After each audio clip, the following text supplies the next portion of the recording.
If you enjoy this video, please remember to subscribe if you haven't already. And if you like what you see on my channel and would like to support me on Patreon, click on the link below. Red alert! All hands to battle stations. Engage. By first contact in 1996, the new cast was well relaxed in their roles. Engage. It's potentially so silly to be dressed in spacesuits and pretending to be in the 24th century. We have no choice but to get silly between takes. I'm getting close to hysterical now. While battling the evil Borg Empire, First Officer Riker, Jonathan Frakes, actually directed the film. Best job in the galaxy. Picard was abducted by the Borg, taken onto their ship, and was partially assimilated, not fully, as we were to discover. He managed to hold on to some aspects of his identity. He's regaining consciousness. How do you feel? Almost human. Partly concerned because he was once assimilated by the Borg, and they don't trust that he's not somehow still connected with them. He has an understanding of the Borg that no one else does, including memories that he is not even aware of, that he becomes aware of during the course of the story. What? I can hear them. Picard's view of this situation is that he is the ideal person to be in conflict with the Borg because he has an intuitive understanding of who they are and what they want. They are part machine, part organic. Data's all machine. And the bottom line for him is his aspiration to become human. Data, I think, has a very light quality. Lately, in the films particularly, he's had more opportunity to have a taste of that. The Borg Queen is quite attracted to our android, Mr. Data. There's an extraordinary fascination for his intelligence. And as you get to know Data, I think it would be very hard not to fall in love with Data, whoever you were. One of the keys to any science fiction movie is having wonderful visual effects. And we live in a time now where one movie after another is outdoing the previous one. This is a sexier shot. That's looking better. ILM have been with us on this movie almost every day on the set. There is so much that they're involved in. We do have one scene which takes place on the hull of the ship. How are you doing, Mr. Walker? Not well, sir. Try not to look at the stars. And three of us encounter Borg in the area of the deflector array. They're getting ready to signal their friends in another part of the galaxy, and we're out there to stop them. And it's going to be a spectacular scene.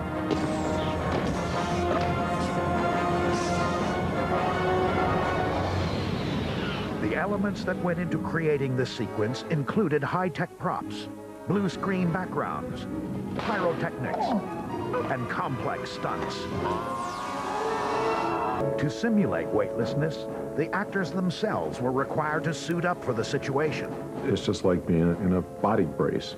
They hook these things on you on the side, and they say, well, we got a great idea. We'll hook them in these harnesses and pull them over the side. Parker, action. I had one particular scene when I pushed off and kind of did an aerial acrobatic flight across the top of this dish, which was actually done by controlling us on wires. I'd never flown before in the sense of flying, you know, and it was a lot of fun. I think it's going to be both astonishing and frightening to see the finished result. The sense of fun is back in Star Trek. I must say, it's a wonderful story. Let's rock and roll. Can you think of a greater gift than to be projected into the future, to be able to just see it? I mean, it's amazing. I feel so happy. I'm delighted. And you go through your entire career thinking, perhaps this will be the one. Right. You adapt to the role, right? Mm-hmm. And all your friends say, just wait, the day's gonna come, the role will meet you. And I always said, no, that's not true. Your friends say I that? have to meet the role. It actually happened with Janeway. Finally, the day comes. You walk into an office, it's a great role. Right. She's the captain of the USS Voyager. That's a nice role. But I'm old enough, which isn't to imply that I'm old at all. No. Sorry. I'm old enough to appreciate, at this point in my life, the magic, the alchemy, the importance of that marriage. So I'm I'm in heaven. Hi, this is Kate Mulgrew, otherwise known as Captain Catherine Janeway of the Federation Starship Voyager, and I'm going to give you a little tour of my bridge. These gentlemen behind the camera are strangers in a strange land, but this is becoming progressively more familiar to me, if not intimate indeed. Here we are at Con, Control. This is where my pilot sits, Tom Paris. And he sits here day in and day out, and he just says, just tell me when. Here is the sick bay. These are the bio beds where my patients lay down, and I treat them, and I push these buttons here. And this is my favorite. This is what we refer to as the clamshell bed. The patient lies down here. We cover them with this sort of lame blanket here. And a clamshell comes up over them and tells us, you know, whether or not they've had seafood for lunch, I guess. I don't know. Garrett Wang plays Harry Kim. And he sits here and looks at us with his angelic face. We all sort of say, we're so in love with you. We can't see straight.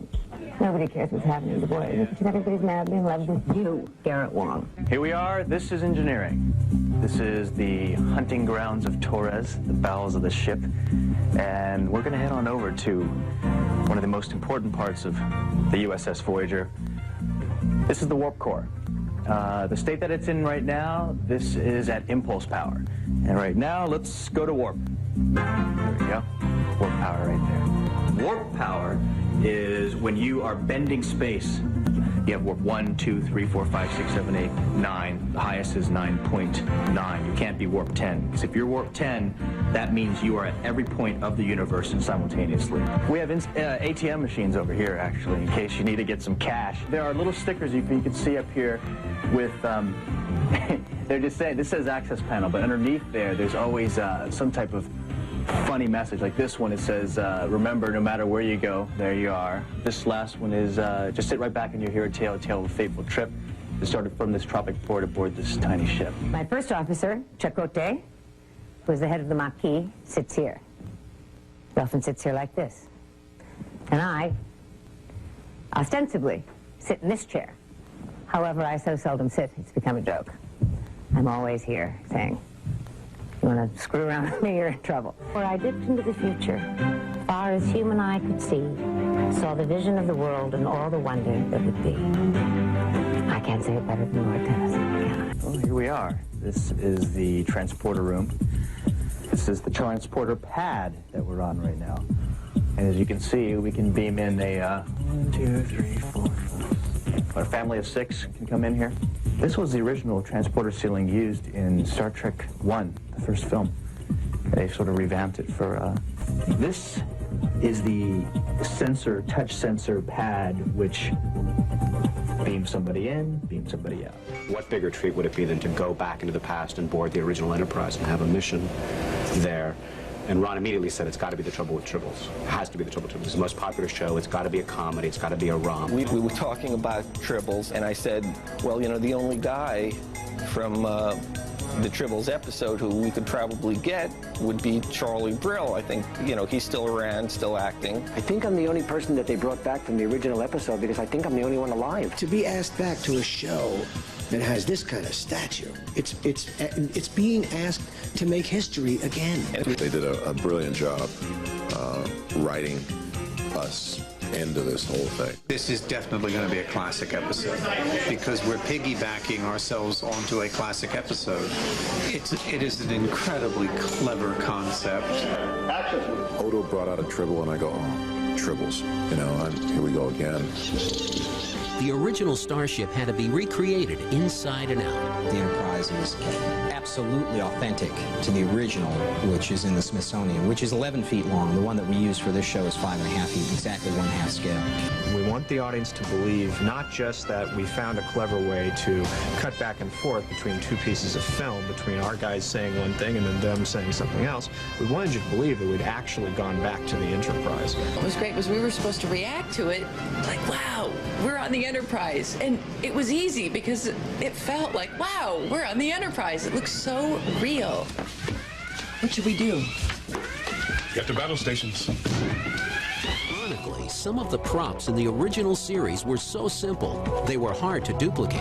They made us tricorders and they added lights to them, but we can't turn the lights on because the original series never had lights on theirs. What's the difference in the tricorders? This is the old tricorder. You want to look inside?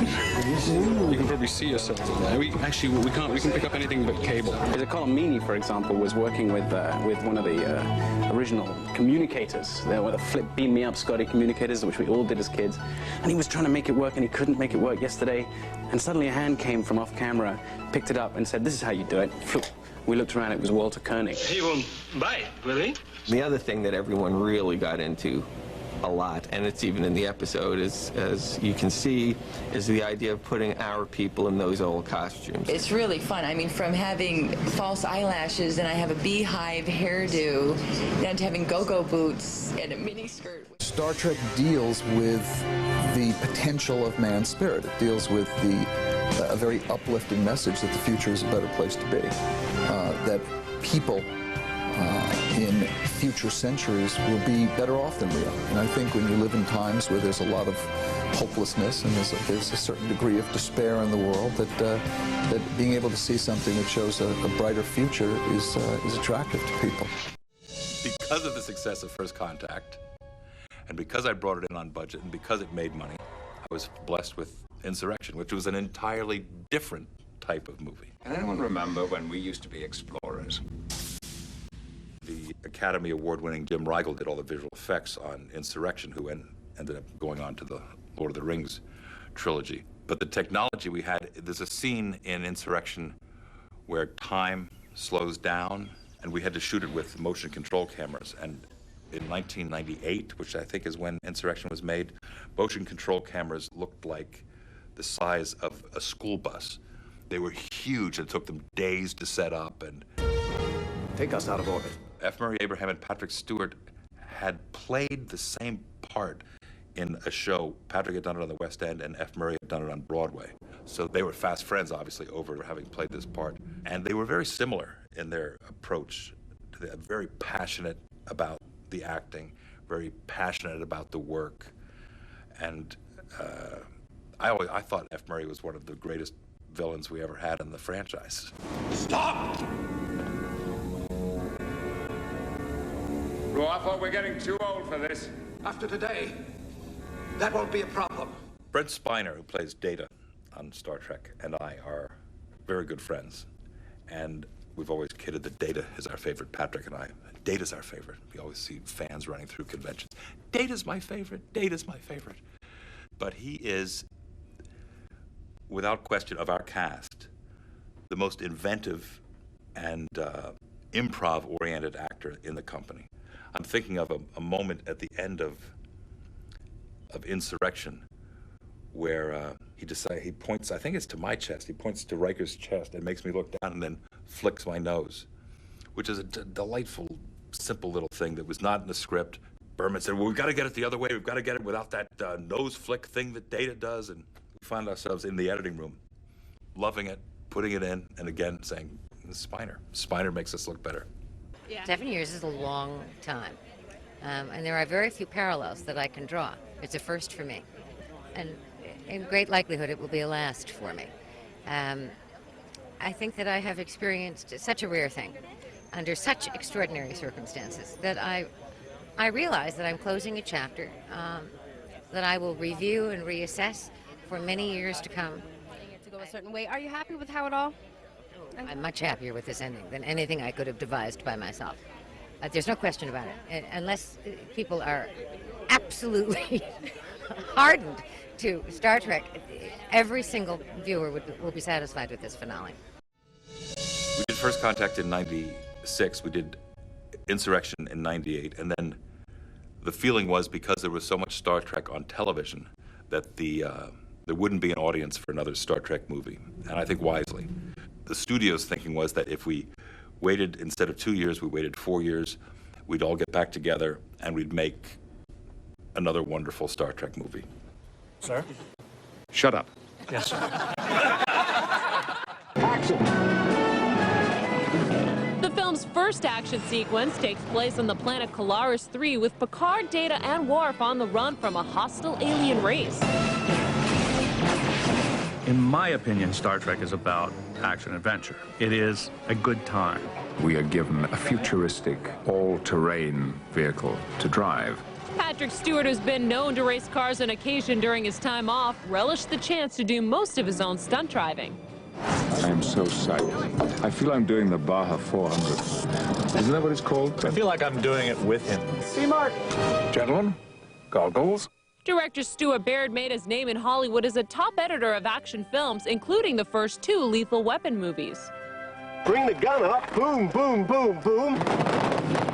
Of course, there's no shortage of aliens, including longtime Federation foes, the Romulans, and a new group called the Remans, a species modeled after legendary horror villain Nosferatu. Ron Perlman, the actor, who was in, probably best known for Beauty and the Beast, and he's now in Sons of Jericho, and he was Hellboy. Ron Perlman and I were doing a play together in Los Angeles in 1986. We were both trying to rekindle our questionable careers. While we were doing this play, we were going to auditions during the day, and we come to do the play at night. And on Tuesday, Perlman comes in and says, I just got this show. I'm doing Beauty and the Beast.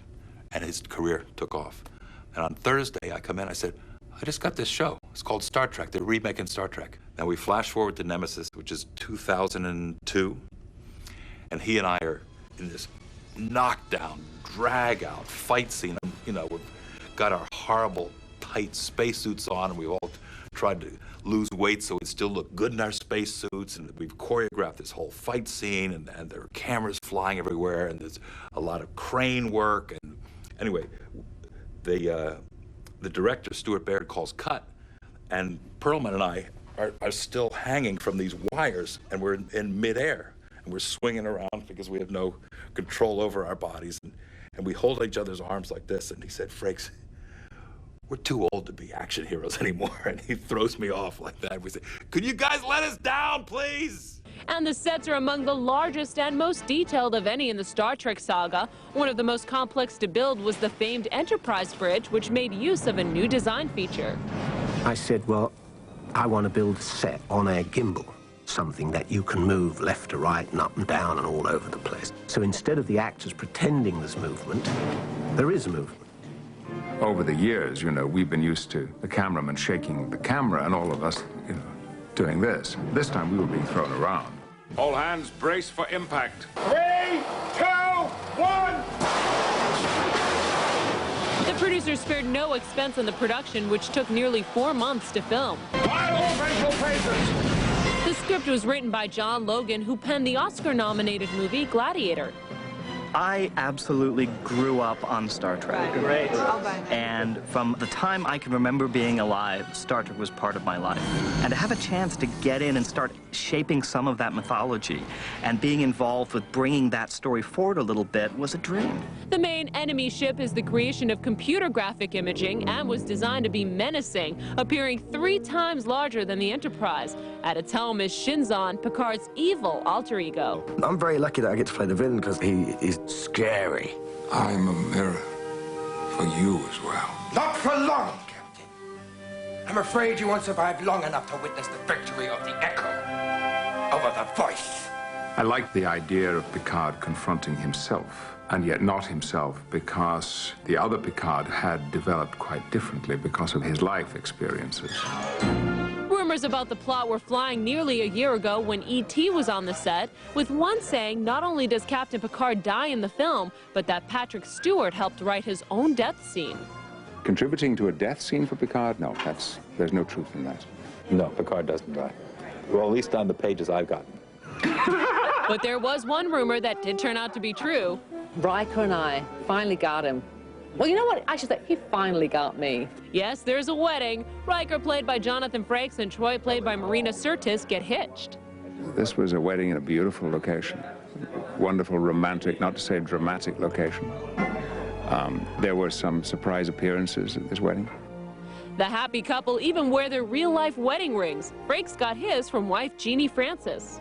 My lovely wife gave it to me, my real wife, my nighttime wife.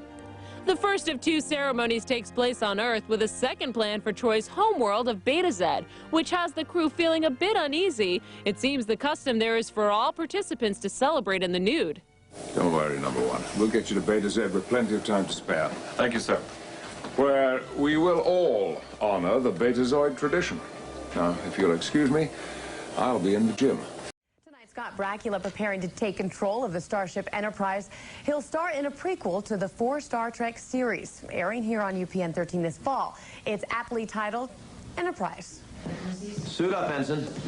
Me, sir? You're in charge till I get back.